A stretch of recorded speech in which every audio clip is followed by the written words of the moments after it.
اور کہا تھا کہ اس کے کردار مشکوک ہیں اور یہ کچھ بھی کر سکتا ہے۔ جب گاؤں کے لوگوں نے پہلے ہی پولیس سے کہہ دیا تھا کہ اس کے کردار مشکوک ہیں اور یہ جس طرح کا رویہ ہے اس کا یہ ایک خوفناک کہانی لے کے سامنے آ سکتا ہے، تو اسی وقت پولیس کو الرٹ ہو جانا چاہیے تھا، جبکہ پولیس کو یہ معلوم تھا کہ یہ پاکسو ایکٹ میں جو ہے یہ زیر دورہ مقدمے کا جو ہے حصہ ہے اور یہ ضمانت پہ رہا ہے۔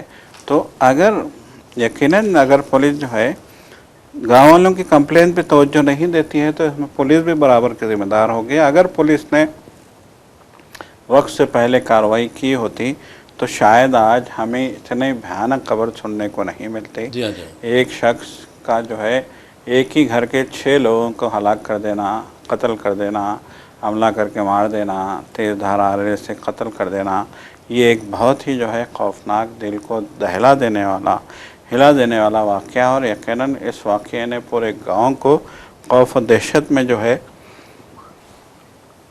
مبتلا کر دیا ہوگا۔ تو ناظرین، جیسا کہ ریاض صاحب نے کہا کہ یہ ایک بہت ہی دل دہلا دینے والا واقعہ ہے اور ایک جنونی شخص نے کارروائی کی ہے، تو اب کم از کم اب پولیس کی یہ ذمہ داری ہے کہ اس کو جو ہے نہ صرف گرفتار کریں بلکہ اس پہ جو ہے سخت ترین دفعات کے تحت مقدمات درج کریں اور کوشش یہ کریں کہ پھر اگلی بار اس کی ضمانت پہ رہائی نہ ہو۔ تو اب دیکھنے والی بات ہے ریاض صاحب کہ پولیس اب آگے جو ہے اس جیسے جنونی شخص کو ایک پرامن سماج میں جو ہے آزادانہ گھومنے کی اجازت دیتی ہے یا نہیں، یہ دیکھنے والی بات ہوگی۔ بالکل آپ نے سیکھا ہے۔ ویسے بھی ناظرین آپ کو بتا دوں کہ جہاں تک ویتنام کا سوال ہے، ویتنام میں ایک سیاحتی کشتی الٹ گئی جس کے نتیجے میں آپ کو بتا دوں کہ 15 افراد اپنی زندگیوں سے محروم ہو گئے، اور آپ کو یہ بتانا ضروری ہے کہ کم از کم 32 جو افراد ہیں اس بوٹ میں یعنی اسپیڈ بوٹ میں سفر کر رہے تھے، اور جو ارکان عملہ تھی ان کی تعداد 4 بتائی گئی ہے، اور ان 32 افراد میں سے آپ اندازہ کر سکتے ہیں کہ 17 افراد کا تعلق تامل ناڈو سے اور 5 افراد کا تعلق ہمارے پڑوسی ریاست آندھرا پردیش سے تھا۔ تو بہرحال یہ کہا جا رہا ہے کہ آندھرا پردیش کے 3 لوگ تو محفوظ رہے ہیں، 2 لوگ محفوظ رہے ہیں۔ اب دیکھنا یہ ہے کہ اس میں کتنے لوگ، یعنی 17 میں سے یہ جو تامل ناڈو کے جو 17 لوگ ہیں اس میں سے کتنے لوگ ہلاک ہوئے ہیں وہ بھی معلوم ہو جائے گا۔ اور ویسے بھی آپ کو بتا دوں کہ جہاں تک ویتنام میں ہندوستانی سفارت خانہ ہے اس نے ایک ہیلپ لائن بھی قائم کی ہے۔ 15 لوگوں کے مرنے کی اطلاعات آ رہی ہیں، ہو سکتا ہے کہ اس پہ کچھ اضافہ بھی ہو جائے۔ تو بہرحال ناظرین یہ خبر بہت بری ہے، کیونکہ آپ اندازہ کیجئے کہ جو زندگی ہوتی ہے ایک بار ملتی ہے، بار بار نہیں ملتی، اور یہ دنیا جو ہے ایک آزمائش ہوتی ہے۔ یہاں پر اچھے اور برے عمل جو کرتے ہیں وہ اس کا آپ کو پھل یعنی ثمر بھی ملتا ہے۔ یعنی اگر اچھے اعمال کریں گے تو یقین مانیے کہ آپ کے آخرت بھی بہتر ہوگی، اگر آپ اچھے اعمال نہیں کریں گے اور دنیا کے لیے تکلیف کا باعث بنیں گے، لوگوں کے لیے تکلیف کا باعث بنیں گے، تو پھر آپ کی آخرت بگڑ جائے گی۔ ویسے بھی ناظرین ہمارے جو حکمراں ہیں، خاص طور پر جو یعنی ذمہ دار لوگ ہوتے ہیں یا امیر ہوتے ہیں، ان کا یہ فرض بنتا ہے کہ وہ یہ سوچے کہ وہ کس طرح کے اعمال کر رہے ہیں۔ تو یہ ایک واقعہ ہے، اور ہم آپ کو لیے چلتے ہیں ایران اور امریکہ کی طرف۔ آپ اچھی طرح جانتے ہیں کہ امریکی صدر ڈونلڈ ٹرمپ کے بارے میں یہ کہا جاتا ہے کہ وہ عجیب و غریب باتیں کرتے ہیں، ایسی باتیں کرتے ہیں۔ آپ دیکھیں گے کہ صبح جو ان کا لہجہ ہوتا ہے وہ دوپہر میں بدل جاتا ہے، دوپہر میں جو بات کرتے ہیں وہ موقف جو ہے ان کا رات میں بدل جاتا ہے۔ تو اس سلسلے میں کئی لوگوں نے ان کے ذہنی حالت پر بھی شکوک و شبہات کا اظہار کیا تھا، لیکن حالیہ عرصے کے دوران ان کا جو میڈیکل کیا گیا اس میں انہوں نے خود دعویٰ کیا کہ مجھے 100% فٹ قرار دیا گیا، لیکن اس کے باوجود بھی ہو سکتا ہے کہ جو میڈیکل ٹیسٹ ہوتے ہیں سجاد صاحب اس میں غلطیاں بھی ہوتی ہیں۔ اب دیکھیے کہ ہمارے ڈونلڈ ٹرمپ جس انداز میں کہتے ہیں کہ ایران مجھے قتل کرنے کی سازش کر رہا ہے، کیونکہ امریکی انٹیلیجنس ایجنسیوں نے کہا ہے کہ ایران میرے جان کے پیچھے پڑا ہوا ہے۔ انہوں کا یہ بھی کہنا ہے کہ اگر ایران مجھے قتل کرتا ہے تو پھر امریکہ ایران کی اینٹ سے اینٹ بجا دے گا، ایران کو تباہ و برباد کر کے رکھ دے گا، اس طرح کی بات وہ کہتے ہیں۔ اب سوال یہ پیدا ہوتا ہے کہ اگر ان کا قتل کی سازش ہو رہی ہے تو یہ اس قدر پریشان ہو گئے ہیں اور یہ کہہ رہے ہیں کہ اگر مجھے کچھ ہوتا ہے، میرا قتل ہوتا ہے تو امریکہ ایران کو تباہ کر کے رکھ دے گا۔ 1000 میزائل جو ہے ایران پر نشانہ سادھے ہوئے ہیں اور 1000 میزائل بالکل تیار ہیں، اس طرح کی یہ باتیں کر رہے ہیں۔ تو سوال یہ پیدا ہوتا ہے کہ ایران ایران کے شہید سپریم لیڈر آیت اللہ علی خامنائی کو کس نے قتل کیا؟ امریکہ نے قتل کیا، اسرائیل نے قتل کیا، اور یہ 28 فروری کو جنگ کا پہلا دن تھا، انہوں نے حملہ بنایا، حملہ کیا، اور پھر آپ کو بتا دوں کہ اس میں مجتبیٰ خامنائی جو موجودہ جو سپریم لیڈر ہیں ان کی اہلیہ شامل ہے، یہاں تک کہ ان کی ایک 14 ماہ کی بیٹی تک شامل ہے۔ اب ان کے قاتلوں کو امریکہ یعنی امریکہ کیا سمجھتا ہے کہ ان کے قاتلوں کو سزا نہیں دی جانی چاہیے؟ کیا ان کے قاتلوں کے ملک کو صفحہ ہستی سے نہیں مٹانا چاہیے جو جس طرح ڈونلڈ ٹرمپ کہہ رہے ہیں؟ جی بالکل، دیکھیں یقیناً کہ یہ طاقت کے نشے میں چور ہیں۔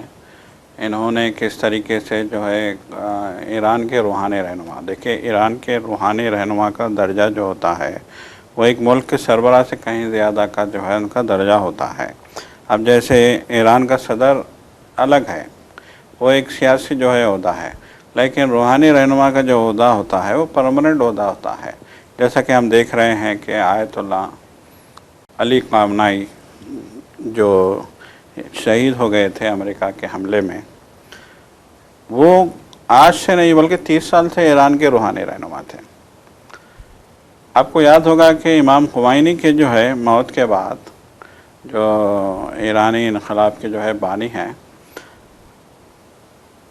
ان کی امام خمینی کی موت کے بعد سے ہی روحانی رہنما علی خامنائی جو ہے ایران کے روحانی رہنما کی حیثیت سے، ان کے جانشین کی حیثیت سے وہاں پہ جو ہے اپنا کام کرتے رہے ہیں، بلکہ انہوں نے آخری سانس تک انہوں نے جو ہے کام کیا۔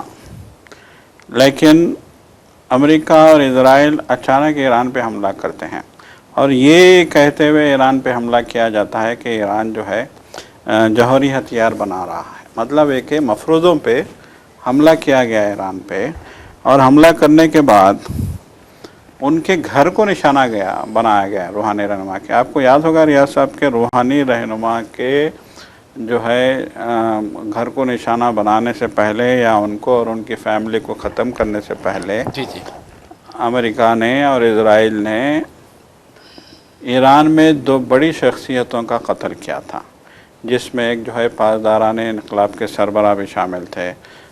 ان کا تو جو ہے حماس پہ جو اٹیک ہوا تھا، غزہ پہ جو اٹیک ہوا تھا، اس کے بعد ہی جو ہے ان کو نشانہ بنایا گیا تھا، اور ایک منظم سازش کے تحت ان کو جو ہے ایک زمین پہ مار کرنے والے میزائل کی مدد سے ان کو جو ہے اڑا دیا گیا تھا، ان کی کار کو، اور ان کی موت ہو گئی تھی۔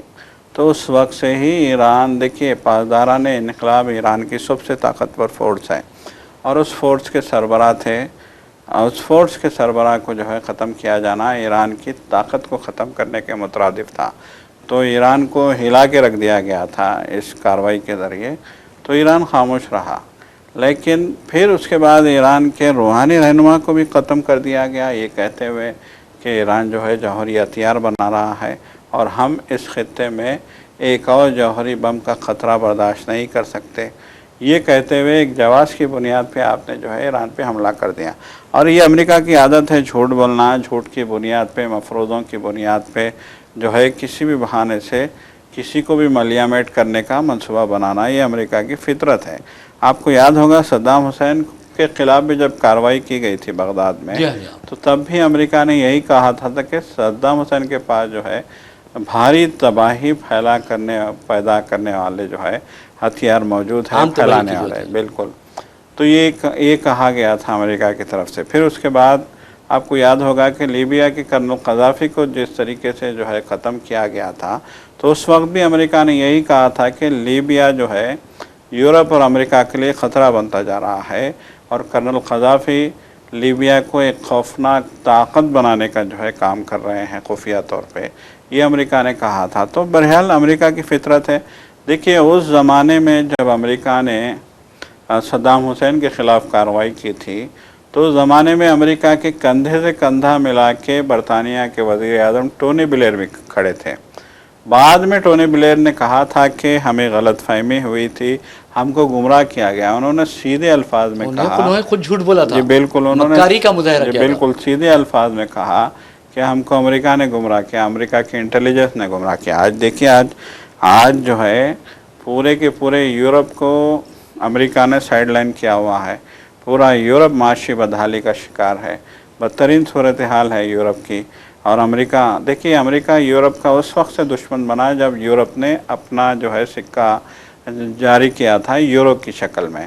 تو یورو کی شکل میں جب یورپ نے اپنا سکہ جاری کیا تو اسی وقت سے امریکہ یورپی ممالک کے پیچھے پڑ گیا تھا. تو بہرحال ایک لمبی کہانی ہو جائے گی. تو بولنے کی بات یہ ہے ریاض صاحب کہ بہانے بناتے ہیں یہ. اب ایک نیا بہانہ بنایا گیا ہے کہ ٹرمپ کو مارنے کی ایران جو ہے سازش کر رہا ہے، قتل کرنے کی. یقیناً ٹرمپ کو قتل کیا جا سکتا ہے، لیکن یہ ایران کی طرف سے نہیں بلکہ اسرائیل کی طرف سے قتل کیا جا سکتا ہے. اور انٹیلیجنس بھی اسرائیل ہی کی انٹیلیجنس نے شاید ٹرمپ کو گمراہ کیا ہوگا کہ اسرائیل کو یہ لگ رہا ہے کہ اگر ٹرمپ اس طرح سے جنگ بندی کرتے رہے ایران کے خلاف تو پھر جو ہے اسرائیل کے لیے خطرات پیدا ہوں گے. تو اور پھر نیتن یاہو کا بھی جو ہے پھر سے دوبارہ سے وزیر اعظم بننا ناممکن ہو جائے گا.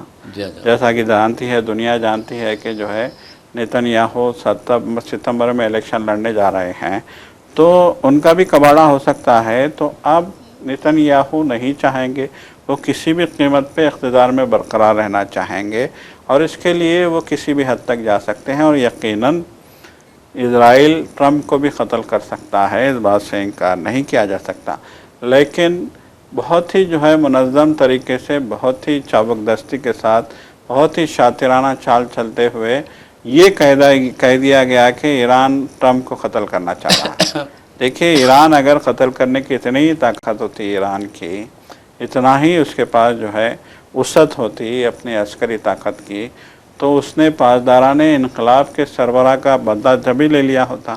نہیں دیکھیے، اب 100 دن 114 دن 115 دن تک جنگ چلی ہے. اس وقت ایران اگر اس کے پاس صلاحیت ہوتی تو امریکہ پر حملہ کر سکتا تھا. صرف آپ دیکھیں گے کہ ایران کس پر حملہ کر رہا ہے؟ مشرق اوسط کے ممالک پر حملہ کر رہا ہے، جہاں پر امریکی جو اڈے موجود ہیں، اس کے مفادات موجود ہیں، وہاں پر حملہ کر رہا ہے. اب یہ جو انٹیلیجنس ہے، جو اطلاعات آ رہی ہیں، آپ اندازہ کیجئے، خود کئی اخبارات نے، انگریزی اخبارات نے، کئی بیرونی اخبارات نے، خود امریکی اخبارات نے اور میڈیا نے واضح طور پر کہا ہے، یعنی پینٹاگون کے جو عہدیداروں کے حوالے سے، ایون ایف بی آئی کے حوالے سے، سی آئی اے کے حوالے سے، کہ اسرائیل پر بھروسہ نہیں کیا جا سکتا اور اسرائیل یہی چاہتا ہے کہ امریکہ اس کا ہمیشہ ساتھ دے، ناجائز ساتھ دے. اس طرح کی رپورٹس گئی ہیں. اور آپ اندازہ کیجئے کہ آج یہ اگر امریکی صدر ڈونلڈ ٹرمپ کہہ رہے ہیں کہ اگر مجھے مارا گیا تو ایران کو تباہ و برباد کر دیا جائے گا، تو اس کا فائدہ اسرائیل کو ہوگا. اور اسرائیل ہو سکتا ہے موساد ہے، شین بیت ہے اور کئی ایجنسیاں ہیں اسرائیل کی خفیہ ایجنسیاں جو امریکہ میں سرگرم ہیں، ہو سکتا ہے ان کے کسی گولی کا نشانہ ٹرمپ بن سکتے ہیں. اور اس کا جو پورا جو وہ ہے یعنی وبال ہے، وہ ایران پر ڈالا جا سکتا ہے. بالکل. دیکھیے، قطعی یہ نہیں چاہے گا کہ اسرائیل قطعی یہ نہیں چاہے گا کہ ایران کے ساتھ امن معاہدہ ہو. جی. تو اب اس امن معاہدے کو سبوتاج کرنے کے لیے اس نے بہت سارے کام کر لیے. ایون آج بات چیت بھی ہوئی ہے، ٹیلی فونک کنورسیشن ہوئے ہیں between Mister Trump and Mister Netanyahu. جی بالکل. دیکھیے، ساری کوششیں اس نے کر لی ہیں. اس نے غزہ پہ بھی حملہ کر کے دیکھ لیا، اس نے لبنان پہ بھی حملہ کر کے دیکھ لیا، اس نے سب کچھ کر کے دیکھ لیا. لیکن ایسا معلوم ہوتا ہے کہ اب ٹرمپ جو ہے اس جھنجٹ سے باہر نکلنا چاہتے ہیں، کیونکہ امریکہ میں بھی ان کے خلاف لیدیاں ہو رہی ہیں. اور امریکہ میں تو آپ کو جیسا کہ معلوم ہے کہ امریکہ کی سینیٹ نے بھی جو ہے ان کی مذمت کی ہے. امریکہ کا جو ہے جو ایوان نمائندگان ہے، اس نے بھی جو ہے بہت ان کی مذمت کی ہے اور کہا ہے کہ غیر ضروری دوسروں پہ جنگیں مسلط کرنے کے بجائے آپ ملک کی معاشی حالت پہ توجہ دیں، ملک کے حالات پہ توجہ دیں. یہ سرزنش کی گئی ہے. سپریم کورٹ نے بھی جو ہے ٹرمپ کو سرزنش کا نشانہ بنایا ہے اور جو ہے ان کے خلاف کچھ ایسے مقدمے تھے جس میں ان کو سبکی ہوئی ہے اور ان کو جو ہے ہارنا پڑا ہے. تو دیکھیے، ٹرمپ نے جو امریکہ میں فیصلے کیے تھے، بہت سارے فیصلے امریکہ میں کیے تھے، وہ سارے فیصلے الٹے جا رہے ہیں سپریم کورٹ کی طرف سے. تو ان کو خود امریکہ میں جو ہے امریکہ کے عوام کی طرف سے غیظ و غضب کا سامنا ہے. تو ایسے حالات میں وہ نہیں چاہیں گے کہ ایران کے ساتھ جنگ کو مزید طوالت بخشی جائے یا مزید طول دیا جائے۔ لیکن آج جو بات چیت ہوئی ہے نیتن یاہو کے ساتھ، ہو سکتا ہے کہ پھر ایران جو ہے وہ ایران کو حملوں کا نشانہ بنایا جائے گا، اور یقین مانیے کہ ایران کو حملوں کا نشانہ بنا کر ایک تیر سے دو شکار کیے جا رہے ہیں۔ ایک تو ایران کو تباہ و برباد کیا جا رہا ہے، دوسرا مشرق وسطیٰ کے جو ممالک ہیں ان کی معیشت کو تباہ و برباد کرنے کی پوری کوشش ہو رہی ہے۔ اور کیونکہ آپ دیکھیں کہ متحدہ عرب امارات کا جو دبئی ہے، دبئی میں آپ نے دیکھا کہ تمام بیرونی ممالک کے، خاص طور پر مغربی ممالک، یورپین کنٹریز کے جو لوگ ہیں، اور ایون ہندوستان کے سب سے زیادہ جو ارب پتی ہیں، وہ وہاں پر سرمایہ کاری کر رہے ہیں۔ اور آپ کو بتا دوں کہ وہ ایک ایسا لگتا ہے کہ ایک ہب بن گیا ہے انویسٹرز کے لیے، ایک پرکشش مقام بن گیا ہے۔ اور نتیجے میں آپ نے دیکھا کہ وہاں پر یو ای پر حملے کیے جا رہے ہیں، قطر پر حملے کیے جا رہے ہیں، کویت پر حملے کیے جا رہے ہیں، بحرین کو نشانہ بنایا جا رہا ہے۔ تو یہ ایک تیر سے دو نشان جو کہتے ہیں نا،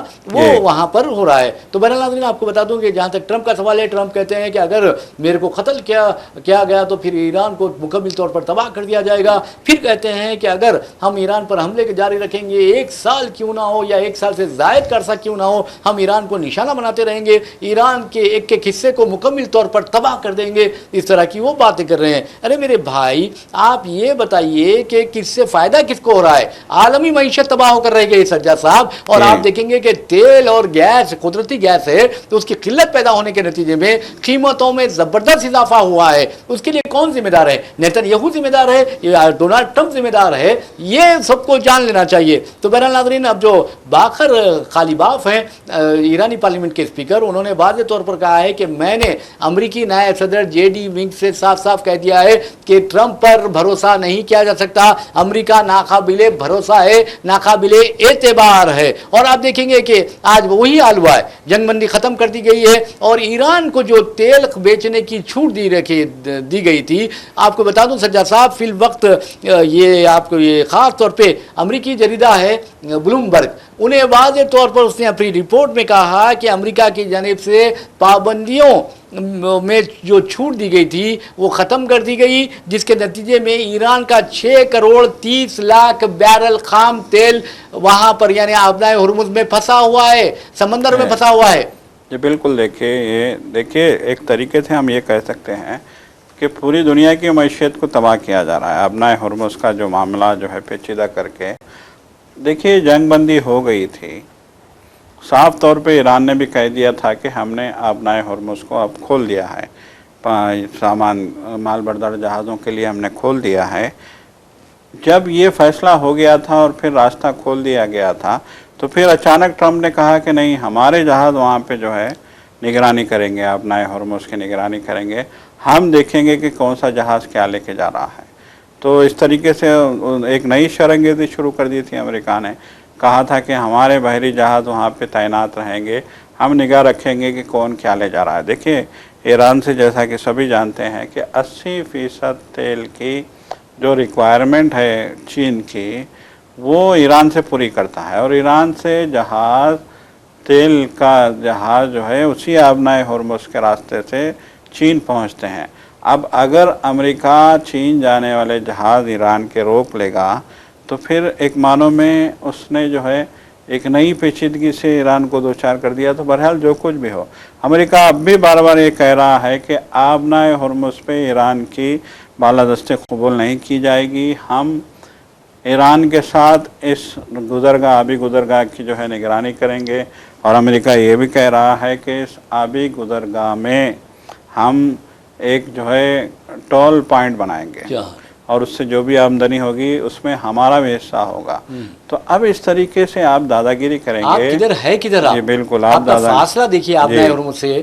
جی بالکل، آبنائے ہرمز پوری طریقے سے ایران کی آبی حدود میں شامل ہے، اور جو ہے ایران یقیناً پورے اختیارات ایران کو آبنائے ہرمز پہ حاصل ہیں، اور آج تک تاریخ گواہ ہے ریاض صاحب، آج تک آبنائے ہرمز سے گزرنے والے مال بردار جہازوں کو کبھی بھی مشکلات کا سامنا نہیں رہا۔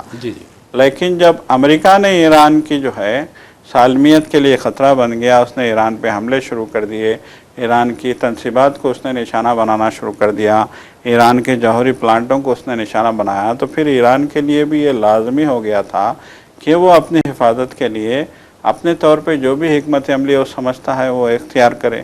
تو اسی حکمت عملی کا نتیجہ تھا کہ اس نے آبنائے ہرمز سے جانے والے جہازوں کو روک لیا تھا، کیونکہ یہ ساری دنیا جانتی ہے کہ آبنائے ہرمز سے صرف جو ہے ہندوستان یا چین جہاز نہیں جاتے، آبنائے ہرمز سے جہاز امریکہ بھی جاتے ہیں، بالکل بالکل، یورپ بھی جاتے ہیں، وہاں سے جہاز سارا فرٹیلائزر اور سارا تیل قطر سے، سعودی عرب سے جو جاتا ہے وہ امریکہ جاتا ہے. تو ظاہری بات ہے ان کی بھی کمر توڑی گئی ہے یہاں پہ آبنائے ہرمز کو بند کر کے. اور یہ چیز جو ہے صرف امریکہ یا ایران کا معاملہ نہیں ہے، پوری دنیا کی معیشت کو متزلزل کرنے کا یہ باعث بن رہا ہے. تو ایسے میں اگر جو ہے ٹرمپ ایک نیا بہانہ ڈھونڈتے ہیں کہ میرا قتل کرنے کی سازش ہو رہی ہے اور میں تہس نہس کر دوں گا، تو یقیناً بیوقوفی میں اس کا شمار ہوتا ہے. بہرحال ناظرین، ایک اور خبر کی جانب چلتے ہیں اور آپ کو بتاتے ہیں کہ ساری دنیا میں خاص طور پر آپ دیکھیں گے کہ کس طرح کے واقعات پیش آتے ہیں. خاص طور پر یورپ میں، مغربی ممالک میں اگر آپ دیکھیں گے تو عجیب و غریب شادیاں انجام پاتی ہیں.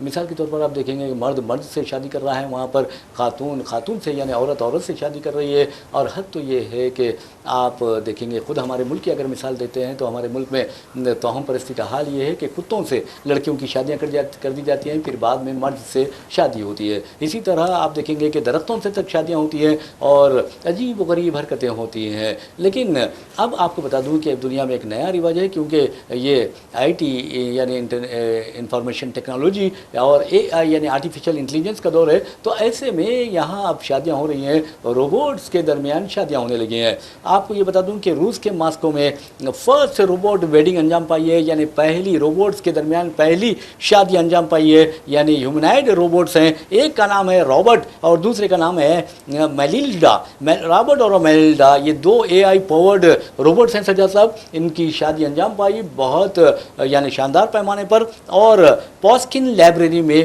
کئی لوگوں نے اس شادی کا مشاہدہ کیا. تو یہ جو چیزیں ہیں بہت ہی میں سمجھتا ہوں کہ ایک عجیب و غریب حالات دنیا کے ہو رہے ہیں. لیکن سجاد صاحب میں تو سمجھتا ہوں اس سے زیادہ خبر اہمیت رکھتی ہے تلنگانہ میں ایس آئی آر کی. تلنگانہ میں ایس آئی آر کے بارے میں سجاد صاحب آپ کو بتا دوں کہ chief electoral officer Sudarshan ready نے واضح طور پر کہا ہے کہ الیکشن کمیشن آف انڈیا نے کم از کم 89 لاکھ ووٹروں کو نوٹس بھیجنے کا فیصلہ کیا ہے، کیونکہ ان کے ناموں میں غلطیاں پائی گئی ہیں. جبکہ آپ تیلگو لسٹ دیکھیں گے تو ناموں میں غلطیاں نہیں ہیں، بالکل صحیح ہے. جبکہ انگریزی ناموں میں غلطیاں پائی جاتی ہیں. تو سوال یہ پیدا ہوتا ہے، اور ایک اہم بات یہ بھی بتائی گئی ہے کہ اگر ایک ووٹر کے 2 مقامات پر ووٹ ہوں گے تو انہیں 1 سال کی سزا ہو سکتی ہے. لیکن ہم نے ڈی ایس سی سسٹم استعمال کیا ہے جس کے ساتھ ہی 2 میں سے 1 نام حذف ہو جاتا ہے. بہت اچھی بات ہے. 1 سال کی سزا کی آپ بات کر رہے ہیں، تو ان لوگوں کو کیا سزا دیں گے؟ الیکشن کمیشن آف انڈیا کو سزا دیں گے یا کس کو سزا دیں گے جو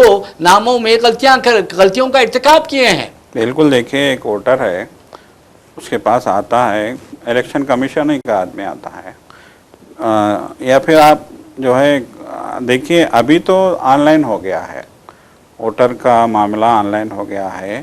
لیکن ماضی میں کیا تھا؟ ماضی میں لوگ آتے تھے آپ کے گھر پہ اور آپ کا نام نمبر وغیرہ لکھ کے، گھر کا نمبر، نام، آپ کے کتنے لوگ ہیں، ان کی ایج کیا ہے، یہ سارا لکھ کے جاتے تھے.